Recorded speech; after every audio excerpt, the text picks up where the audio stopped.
So I just had a thought about quitting.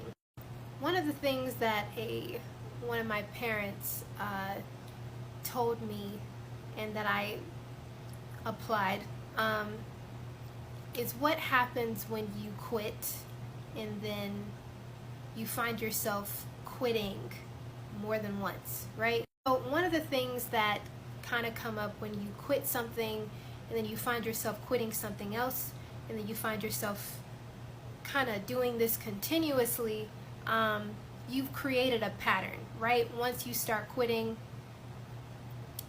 you typically cannot stop quitting.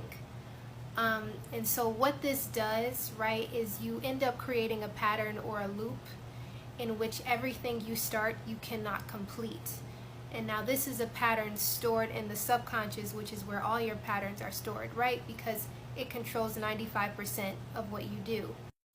And so I was listening to a woman today talk about her college experience when she was younger and how she started and then quit and then started again and then changed majors and then quit and then transferred and then started again.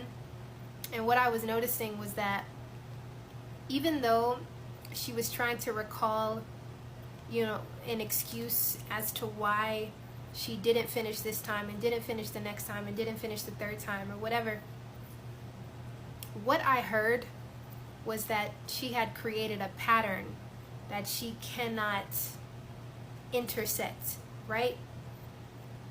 When you create a pattern, right, of starting something and not finishing, you typically don't know how to stop, right? And so you must create a pattern of completing, right? Completion. Otherwise, your subconscious, which is the holder of patterns, fears, and everything else that softwares hold, will not support you in completing anything, right?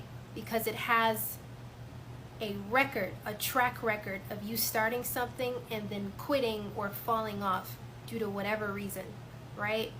And this creates a lack of trust within self, right? To complete a thing, or at least carry something out until completion, to finish it, right? And so with that in mind, if you don't know me, hi, I'm Asala. I'm a reality architect. I work with creatives on quieting the external noise so they can return to their natural rhythm through nervous system regulation and identity shifting. If you resonated with this message, you can join my email list